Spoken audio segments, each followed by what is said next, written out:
አንድ ላይ በጣም ደስ በሚል ሁኔታ ቀጥሏል። በጣም ጥሩ ጊዜ ያሳለፍን ነው ከናንተ ጋር። እንግዲህ ሁሉ ጊዜ ትዳር ላይ የሚነሱ የተለያዩ አለመግባባቶችን እንዴት ነው የምንፈታው? እናንተ ቤትስ እነዚህ ጉዳዮች አሉ ወይ ብለን የምንወያይበት አቶ ወይም ወይዘሮ ሰዓታችን ላይ ደርሰናል።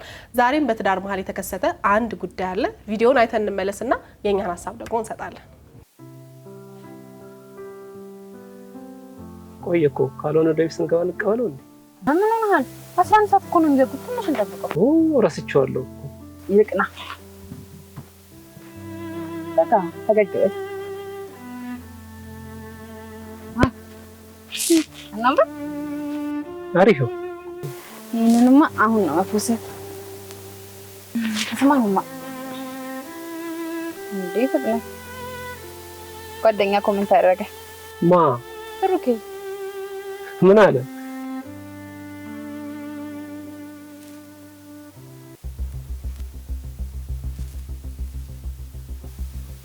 ምን ነው ችግር አለ እንዴ? ምን ብለኸው ነው? ምንም ምን እለዋለሁ? ለዛ ነው እንደዚህ አይነት ኮሜንት ይጻፍ። እንካም ብሎ ታምራላችሁ። ለችግር እጅ የማትሰጡት እንዶች ናችሁ። እና ምን ነው ችግሩ? ስለምን ችግር ነው የሚያወራው? ሰው ነው የማይቸገራለ? እምጠይቅህን ቀጥታ መልስ። ያው ሲጨንቀኝ ሰው ማማከር አይቀርም አይደል? ምንድነው የጨነቀባችሁ? የስራችን ጉዳይ ነው። ሁለታችን ተነጋግረን መፍትሄ ያገኘንለትን ጉዳይ ለምንድን ነው ውጪ ላይ ተንፋሰጣው? ለብሩኬ መንገር ምን ነው አደባባይ? ያንተ ቢጤ ወንፊት ስለሆነ ነው በኮሜንቱ ላይ ችግር ምናምን እያለ የሚጽፈው። እኛን ለማድነቅ ብሎ እኮ ነው። ትከራከረኛለህ እንዴ? ስራችን ኪሳራ ላይ ነው። ግራ ገብቶኛል ነው ያልኩት። ሌላ ነገር አላልኩት። ብድሩን ልናመቻች ተስማማን አይደል እንዴ? ምንድነው የሚያስጨንቀው? ቢሆንም ለሰው ማማከር ጥሩ ነው። በየሶሻል ሚዲያ ላይ ገበናን ለሚያሰጣልፍ ምናምን ታማከር። ተረጋጊ እንጂ ነው ፍቅር። ችግራችንን ዘርዝሮ አልጻፈ። እንደዛም አምሮ ነበር። ትሰማኛለህ? እኔ በኑሮዬ ከባሌ ውጪ ደጋፊም ነቃፊም አልፈልግም። ስንቴ ነው መናገር ያለብኝ? ይኸውልሽ ምን መሰለሽ የኔ ፍቅር ያልገባሽ እኔ ልቀቀኝ። ሁሉ ጊዜ የልብህን ታደርግና በምላስ ልደለኝ ሞክረ ጀመር ካንተ ጋር ሟጅግ ነው።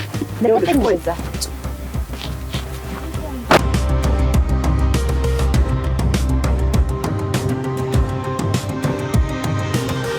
ቆይ ከሰዎች ጋር ተመካክሮ መኖር ምንድነው ክፋት? የግል የምለው ነገር እያጣው ሁሉ ህይወቴ ደጅ ነው ያለ። ሁሉ ችግራችን በእኛ ጭንቅላት ብቻ አይፈታም። ሁሉ ነገርን በባሌ በቅርብ በርቀት የሚያሉ ሰዎች ሁሉም ያውቁ። እኔ ደግሞ ጥሎብኝ አለማውራት አልችልም። የሰው ቡና መጠጫ ሞት ሰልችቶኛል። ማንም ከንፈር እንዲመጥልኝ አልፈልግም። እሷ ሁሉን ነገር በዝምታና በትዕግስት ነው የምታልፈው። ህይወቴን ችግሬን ሁሉ ከባሌ ጋር መጋፈጥ እንፈልጋለን። ከዛ ካለፈ የሚመጣውን ነገር ሁሉ መጋፈጥ ፈልጋለሁ። አለቀ በቃ። ማንም እንዲህ ናት እንደዛ ናት ብሎ እንዲያስብልኝም እንዲጨነቅልኝም አልፈልግም። ይሄ ደግሞ ይጎዳል። እኔ ደግሞ መጎዳት አልፈልግማ በቃ። ባሬ ግን አማረረኝ እንዴ። ያሰብነው የተውነው የሰራነው እየሰራን ያለነው ሁሉ ነገር ውጪ ገበና ምናምን ሰው ለምንድን ነው ተደብቆ መኖር የሚፈልገው? እኔ ደግሞ ልክ አይመስለኝም። እናንተስ? እኔ በቃ ይመሮኛል። ፈረዱኝ።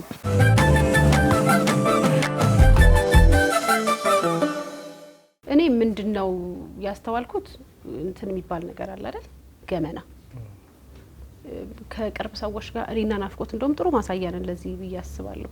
በጣም ብዙ ነገር ነው የምናወራው እና ይገርምሽ አታስታውሹ እኔ እንዳገባሁ ሰሞን በጣም ይገርመኛል እስከዛሬ ሁለት ምን አለችኝ ዛሬ አሁን በጣም ደብሮሽ ዛሬ ወይም ባለመመቸት የምታወሪኝ ነገር ነገ ባላወራሁበት የምትዩ ነውና አንዳንድ ነገሮች በጣም ልምድ ከማግኘት የሚመጡ መብሰሎች አሉና አንቺ በትዳር ልምድ የለሽም በሆነ ነገር በቃ ትንሽ ነገር እንትን ይልህ አይደል ያቀብጣል እኮ ልክ እንደ ቤት ውስጥ እንደሚያገለግል እንደሚሰራ ሰው ልብስን በፌስታል ይዘህ መውጣት ያምርሃል። አንዳንድ የመጀመሪያዎቹ ሰሞን ባለመግባባቶች ውስጥ ስትሆን በቃ ጥልጥል አድርገህ የምትወጣበት አይነት ነገር ሁሉ ይመስላል ትዳር አንዳንድ ጊዜና ቆይ ትንሽ ጊዜ ይሄን አሁን በዚህ ጊዜ ሂደት አታገኙም ማለችኝ።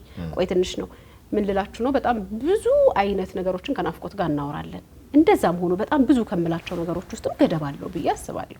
አንዳንድ ጊዜ መተንፈስ ጥሩ ነው በርግጥም ግን በቃ አንተ ጋር ብቻ የሚቀሩ የትዳር ወሬዎች የቤት ወሬዎች ገበና በሚል ስም ፍን ብለው መቅረት ያለባቸው ነገሮች አሉ ብዬ አስባለሁና ሁሉም ነገር አይነገርም። አንዳንድ ጊዜ ሰው ያን መዞ እኔ እንትን ይመስለኛል እንደውም ለሰው ለሆነ ጊዜ ላይ ጥይት የምታበድረው አይደል የሚመስለው መስጠው ጠብቆ የሚተኩስብህ አይነት ነገር እና እንደሱ አይነት ነገሮችን የኛ ብቻ የሆኑ ነገሮችን ፍናርጎ ማስቀመጡ ይበጃል ብዬ አስባለሁ። ሁሉም ነገር አይወራም። አሁን ላይ ያባለችው ነገር ሙሉ በሙሉ ስማማለሁ ማለት እኛ ጋር ብቻ የሚቀሩ ያ ነገር ከወጣ ትዳራችንን እስከ ማፍረስ ድረስ ደርሱ የሚችሉ ነገሮች አሉ። ገመና የምንላቸው እነዛን ነገሮች ነው። እዚህ ጋር ያየሁት ነገር ምንድነው በፋይናንሻሊ ነገር ነው ቸገራቸው። ከዛ በኋላ ያንን ነገር ሄዶ ለጓደኛው ተናገረ። እሷ ያንን ነገር እንደ ገበና አየችው። እኔ ግን እንደ ግል የማየው እንደ ገበና አላየውም። ያንን ነገር መቸገር ሁላችንም ጋር በህይወታችን የሚገጥሙን ነገሮች ናቸው። አሁንም ካልገጠሙን ደግሞ ወደፊት ሊገጥሙን የሚችሉ ነገሮች ናቸው ማለት እናገኛለን፣ እናጣለን። ከዛ በኋላ ደግሞ እንደገና አብሮ ሰርቶ ማግኘት ያለ ነገር ማንም ሰው ላይ የሚደርስ ነገር ስለሆነ ገበና የምንለው ግን ማንም ጋር የሌለ የራሳችን ጉድ ማንም ሰው ጋር መሰማት የሌለበት በህይወታችን የሚያመጡት ነገሮች አሁን ለምሳሌ በትዳር ውስጥ ከሆነ ትዳርን ሊያፈርሱ የሚችሉ በቤተሰብም ከሆነ ቤተሰብም ሊበትኑ የሚችሉ በጣም ከባድ ነገሮችን ነው እኔ ገበና ብዬ የማያቸው እንጂ ይህንን ነገር ትንሽ እሱ ነው ሀሳቤ።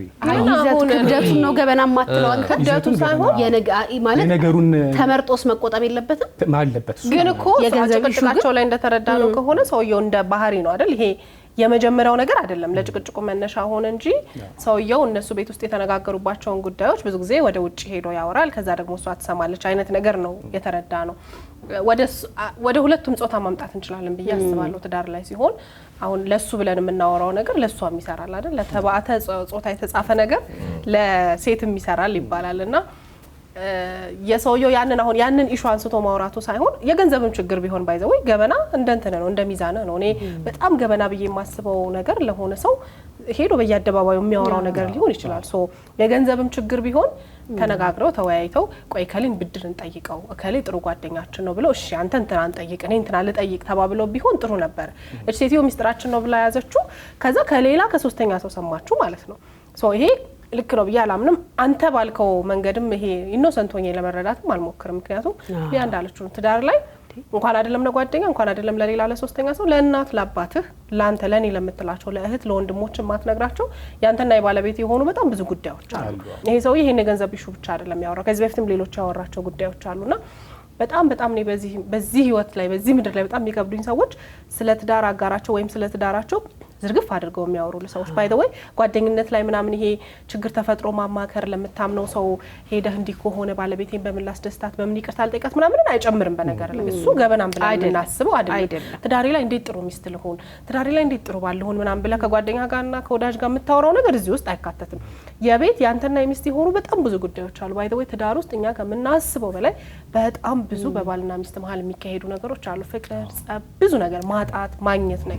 ማግኘትም አይወራም እንኳንና ማጣትና ገበና የሚስቱን ገበና የባሏን ገበና የምታወጣ ሴት እኔ በጣም ነው ጀጅ ማረጋቸው። ቀድሜ ጀጅ አላረግም፣ ግን ስለሚስቱ የሆነ ነገር ሲያወራ ከሰማሁት ያንን ሰውዬ በጣም በብዙ ማህበራዊ ጉዳዮች ይሄ ሰውዬ ታማኝ አይደለም ማለት ነው ብዬ እንድደመድም ያደርጉኛልና የቤት ገበና የሚባል ነገርና አንተ ካልከው ነገር ጋር ትንሽ እንትን ይልብኛል ይራራቅብኛል። ቪዲዮ ላይ ባየነው ነገር ሰፋ አድርጌ ነው ብዙ ነገር ማየት ፈልገው። አንደኛ ነገር እንደ ጉዳዮቹ ይወሰናል። ሁለተኛ ነገር እንደምናነሳው ጊዜም የሚወሰን ይመስለኛል። ጉዳዮቹ ብቻ ሳይሆን ጊዜው የምንነግረው ሰው የሚወስን ይመስለኛል። አንዳንዴ የሚስትን ወይም የባልን ጭንቀት ብለን ደብቀን የምናማክረው ሰው በዙሪያችን ሊኖር ይችላል። ሰው መምረጥ አንዱ ይመስለኛል። የምናወራው ሰው ለቤት ገመናነት ብቁ ነው ብቁ አይደለም የሚለው ማለት ነው። ለምሳሌ እኔ ባለቤቴ እንዳትጨነቅ ውጪ ተማክሬ ጨርሼ የመጣው ነገር ሊሆን ይችላል። እሷ እኔ እንዳልጨነቅ ብላ ውጪ ተማክራ ለማስተካከል የምትሞክረው ነገር ሊሆን ይችላል። በዚህ መጠን የምናማክረው ሰው የሰውየው ድክመት ነው። ገመናውን የማባከን እንደገና ደግሞ ሚስጥሩን የመዘርገፍ ሌላ የማድረግ የሱ ድክመት ነው የሚመስለው። ለዚህ የምንመርጠው ሰው ወሳኝነት ይኖረዋል። የልብ ሰው ብለን የምናደርገው ሰው አይነት ሲሆን ማለት ነው። ከዛ ባሻገር ግን ቤት ውስጥ ያለን ገመና በጣም ብዙ በድብቅ በሚስጥር የሚከበሩ የባልና ሚስት ብቻ የሆኑ ጉዳዮች እንዳሉ አምናለሁ። እነኛ ጉዳዮች ወዴትም ማለፍ የለም። ድጋሚ ራሱ መወራት ላይኖርባቸው ይችላል። በዛ ውስጥ ስለ ባለቤትህ ወይም ስለ ባለቤቷ የምታወራው ነገሩ በሙሉ ስለ ራስ ድክመት ነው የሚሆነው ተገልብጦ ማለት ነው። እኔ ሚስቴን ማማ ከሆነ ራሴን ነው ያሟሉት ሌላ ምንም የለውም። ቅድም ቆንጆ አገላለጽ ጥይት እያቀበልክ ነው የሆነ ሰዓት ላይ የሚተኮስ ነው። ስለዚህ ምንም ነገር መታወቅ የለበትም። እንደገና እነኛ አይነት ስሜቶች የሚመጡት ብዙ ጊዜ ከስሜታዊነት ይመስለኛል። የማያልፍ ይመስለናል። ይሄ ዛ በጊዜው ያለንበት ኢሞሽን ወይም ስሜት የማያልፍ መስሎን እንደዚህ አርጋኝ እንደዚህ ደግሞ በጣም መጥፎ ሰዎች አሉ በነገርሽ ላይ። ለምሳሌ ከባክ ከቤት ጥሩ አይደለም አናደኝ ምናምን ብለሽ ጀምረሽ እንደዚህ የቀደደ ምን ሆናችሁ ምናምን እያለ ያመቻቻ ዝርግፍ እንድታረግለት ይፈልጋል።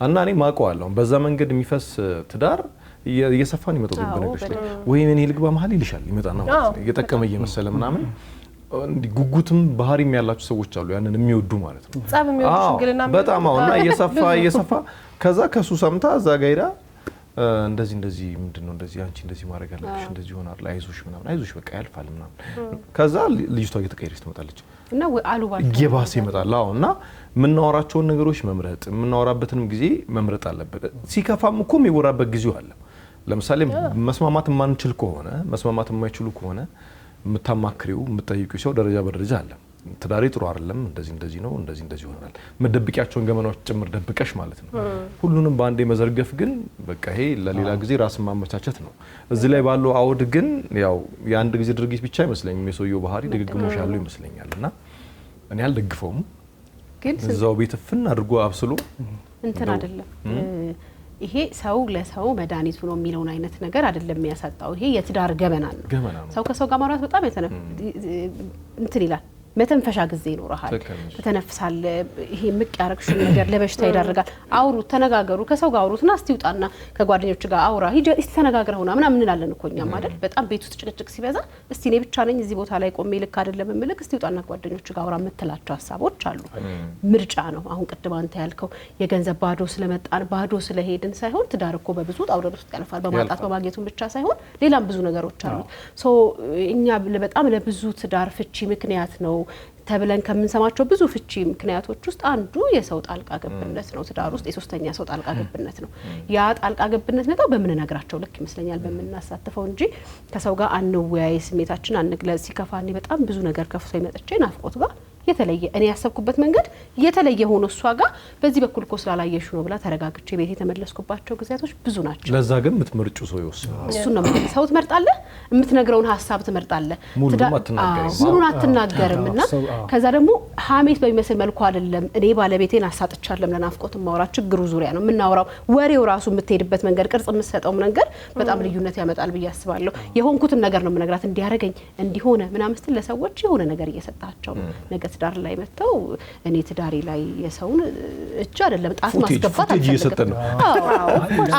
አልፈልግም ያላችሁት ነገር ሆኖ ግን እኔ አሁን ለምሳሌ ገበና ብዬ የምላቸውን ነገሮች አሁን በህይወታችን ሁላችንም ጋር ቁጭ ያልነው የራሳችን ያዝ ነው በሆዳችን ያዝ ነው ማንንም የማያውቀው ከኛ ውጭ የማያውቀው ገመና አለን ሰው መምረጥ ብቻ ሳይሆን ሰው መርጠንም ራሱ ማንናገራቸው ነገሮች አሉ እና ያ ነገር ደግሞ ሰው ስለሆነ ያኛው ሰው እየሄዱ ነገሮችን እንትን አበላሽቶ አጣልቶን ምናምን ብቻ ሳይሆን አሁን ለምሳሌ እኔ የራሴ ገበና ብዬ የሚይዘውን ነገር ሚስቴ ብቻ የምታውቀው ከሌላ ሰው ብሰማው ያ ሰውዬ ስለሰማው አይደለም ያንን ነገር ለሌላ ሰው ስለወራችሁ ብቻ ነው በቃ በቃኝ የምለው ያ ነገር ይበቃኛው እና የጉዳዩን ክብደትና ቅለት ይወስኗል ያልኩትም ለዛ ነገር ነውና ገበና የምንለው ነገር በጣም ትንሽ ከበድ ያለ ነገር ይመስላል ከገበናነቱም በላይ እንትኑ ይመስለኛል ለትዳርህና ለትዳር አጋርህ የምትሰጠውም ቦታ የምትሰጠውም ክብር ይመስለኛል እንደተባለው መወያየት ጥሩ ነው ማውራት ጥሩ ነው ሰው መርጠህ ስንቴም ሊያም እንዳላችሁት ለማን ነው ማማክረው ይሄ ሰውዬ ምን አይነት ሰው ነው ትዳሪን የሚፈልገው ሰው ነው ወይ እንዳለው ትንሽ ቀዳዳ ፈልገው የሚገቡ የሚያሰፉት በነገራችን ላይ ሶስተኛው ሰው ሲባል ከሩቅ አይመጣም ጓደኛ ቤተሰብ ምናምን ብዙ ጊዜ በቤተሰብ ጣልቃ ገብነት የተፋቱ ሰዎች ገጥሟቸው ያውቃል በጣም በቅርብ ወይ በባልየው እናት ወይ በባልየው ወይ በሚስትየው እናት እህት ወንድም ምናምን ይሄ የቅርብ ሰው ይገባና ትዳሩ ይበጠበጣልና አርቀንም ሳናስበው እዛው አካባቢያችን ላይ ላሉ ሰዎች ምን የትኛውንስ ነገር ነው የምንነግራቸው እንደተባለው መፍትሄ ለማግኘት ነው የምንነግራቸው ለመተንፈስ ነው የምንነግራቸው ወይንስ ደግሞ በቅቶን ነው ትዳሩ በቅቶን ነው ምክንያቱም ያችን ነገር አንዴ ከተነፈስናት በኋላ መልሰን የፈሰሰ ውሃ አይታይም አንዴ ከምላስ የወጣ ነገር ሚስጥር አይደለም ይባላል ሚስጥር ነው ብለ የነገርከው ነገር ሚስጥር አይደለም ሚስጥር የሚሆነው አንተ ጋር እስከቆየ ድረስ ጊዜ ብቻ ነው ስለዚህ አሳልፈ ከሰጠ በኋላ ያንን ነገር ፕሮቴክት ማድረግ አትችልም አደጋውን የሚመጣውን ነገር መከላከል አትችልምና መጠንቀቅ አለብን ክብር መስጠት አለብን እንደተባለው ከሰው ጋር ማውራት ጥሩ ነው ግን ደግሞ ትዳሩን ማስቀጠል በሚችል አይነት ሁኔታና ያ ሰው ደግሞ በጣም ታማኝ እስከሆነ ድረስ ከዛ ኢሹአችንንም እንዲሁ መለየት አለብን ሀሜት ላይ ከደረሰት በጣም አደጋ ነው አሉ አሁን እኔ በጣም ባይዘው ሰምቼ ማቃለው አንድ ጊዜ ሴቶች ተሰብስበው የሆነ ቡና እየተጠጣ ምናምን ነውና አንዷ ስለ ባሏ ማንሳት ጀመረች ከዛ ውይ የኔን አላየሽም ምናምን ብላ ጀመረች ማለትና ቁጭ ብለው የኡነቴን ነው ብላ ስለአራት ባሎቻቸው የወለዱላቸው ብለው ምን አይመስልም ይሄ እኮ አኙ እኮ ነው ምናምን ትላታለችና ዲያራንትና ያንቺ ይሻላል የኔ እኮ ትላንትና እንዲያርገው በዚህ ወጥቶ ታመሜ እንትን ብዬ እንትን ሳያረጋኝ ምናምን አረ ምን ሆነሽ ነው እንትናማ ደና ነው የኔን ብታይ ምናምን ይባባላሉና የኡነቴን ነው ቀልድ አይደለም በጆሮ የሰማሁትን ነው የምነግራችሁና በዚህ ደረጃ ትዳር አጋርህን አሳልፈህ አሳተህ የምትሰጥ ሀሜት ደረጃ የሚደርስ ከሆነ ትዳሩ ራሱ አደጋ ላይ ቀይ መስመር ላይ ያለ ትዳር እንደሆነ ነው የሚሰማኝ። እንደተባለው ግን በየዋህነት አሁን ይሄ ሰውዬም ጨንቆት ሊሆን ይችላል፣ ገንዘብ አጥቶ ሀሳብን ፈልጎ ሊሆን ይችላል፣ መበደርን ፈልጎ ሊሆን ይችላል፣ በየዋህነት ሊሆን ይችላል ያወራው። ግን እሱንም ቢሆን ተማክሮ ለስንቴ ልነግረው ነው እኮ እንዲህ ያበድረናል እሱ ጥሩ ልጅ ነው ምናምን ብለህ አንተ ለስንቴ ብትነግረው ባለቤት አምናበት ሲሆን ጥሩ ነው። እሱ አሁን ሚስጥር ብላ ወይ አልቸገረንም ብላ እንዳልቸገረው ሰው አክት እያደረገች ሰውየው መጥቶ ያንን ነገር ሲነግራት ኦፍ ኮርስ ያን ወሬ እየሰማሽ ሄደሽ መልክሽ ቤት ውስጥ ያን ነው የሚሆነው። አታዩም እንዲያትቆጩም እንዲያትፈቹም እንዲያትም ነው የሚልክ ሰው ማለት ጥሩ የሚያማክር ወዳጅ ዘመድ እንዳለ ሁሉ እንደዚህ በይዋ እንደዚህ አርጊው አይደሽ የምትነግሪያቸው ሰዎች ፊድ የሚያረጉሽ ነገር ነው መተሽ ባልሽ ላይ የምታሳዩ ቤት ላይ የምታሳዩና በጣም ከባድ ነው። አንድ ጊዜ ተልኬ ሲሄድ ና በይው አለችኝ። ከፈለክ ና እናውራ ብላለች አልኩ። ከፈለክ እንጨምርሽበት ከፈለክ እንጨምርኩበት በእውነት አረሳው። በጣም ልጅ እያለሁ እኮ ለምን እንደዛ እንዳረኩ አላውቅም። ግን ከፈለክ ና እናውራ አለችኝ። አልፈልግም በያት አለኝና ላከኝ። ከዛ ነገርኩት ተታረቁ በሰዓቱና ከፈለክ ስላልሽ ነው አልፈልግም ያልኩሽ እኔ ከፈለኩ አለ እሷ ብላኛለች። ተብለሻል ሲባል አዎ አልኩና አንዳንድ ቃላቶች ከበደ ምናምን እያሉ እየተቀጠሉ ይመጡና ትዳሩ ለፍቺ የሚያደርሱት ባወራን ነው ልክ የሚቀጠሉ ነገሮች ናቸውና ትንሽ ነገር ሲጨመር ሲቀነስም አላማውን ይስታልና ከባድ የሆነ ጦርነት ሊፈጥ ይችላል ቤት ውስጥ። አንድ አምሳል አንድ አካል የተባለው ተወዶ አይደለም እንደ ቃሉ ስለ ሚስቴ ካወራው ስለ ራሴ ነው ማወራው፣ ስለ ራሴ ካወራው ስለ ሚስቴ ነው ማወራው። ስለዚህ የሷን ድክመት አወራው ማለት ወይም እሷ የኔን ድክመት አወራች ማለት ገመናችን ውጪ የተሰጣ ነው ማለት ነው። ግን የሚወሰኑ ጉዳዮች እንዳሉ ግን ቀደም ብለናል። እሷን ፕሮቴክት ለማድረግ እኔን ለመጠበቅ ታግለን ውጭ ተመካከርን መተም እናስተካክላቸው ነገሮች ሊኖሩ ይችላሉ። የሚያሳስቡ እሷ ብትሰማው እሱ ቢሰማው የሚያስጨንቁ ነገሮች ማለት ነው። ደስ የሚለው ግን ይሄን ተደብቆ መኪና ሊገዛላት ምናም ጓደኛዋን ያማከረ እሱ ዓለም ነው እንደዛ አርጉ ለማለት እሷ ማርጉ ልትል ትችላለች እኮ አል ነገሩ አለች እኮ አርጉ እሱን አንከለክላችሁ ለናፍቆት እንዳትነግራት መሳካብሳታል ከስንታዮ እንዳልሰማኝ ኖሬ ከስንታዮ ምሳሌ ጋብዙሽ ሀበሻ ሲተርት ባለቤቱ ያቀለለውና ሞል ይባላል አይደል? አንተ ያላከበርከውን ነገር አንተ ያልወደድከውን ነገር ሰው። ስለዚህ ባልሽ እንዲከበር ከፈለግሽ አክብረሽ ፕሬዘንት አድርጊው፣ ሚስትህም እንደዛው። ሰው መጀመሪያ ኃላፊነት ያለብን እኛ ነን ለማለት ነው። ይሄ የኛ ሀሳብ ነው፣ የግል አስተያየታችን ነው። እናንተ ደግሞ የምትስማሙበትን መሆን አለበት ቢሆን ጥሩ ነው የምትሉትን እያያችሁ አስተያየት መስጠት ትችላላችሁ። እንዳልነው ሰብስክራይብ ማድረግ እንዳይረሳ። ከስራ ሀሳባችሁን እያየን እኛም ከናንተ ምንማረው ብዙ ይኖራል፣ ልክ እናንተ ከኛ እንደምትማሩት ማለት ነው። የዛሬው አቶ ወይም ወይዘሮ ይህን ይመስላል። ሳምንት በሌላ ጉዳይ ደግሞ እንገናኛለን ማለት ነው።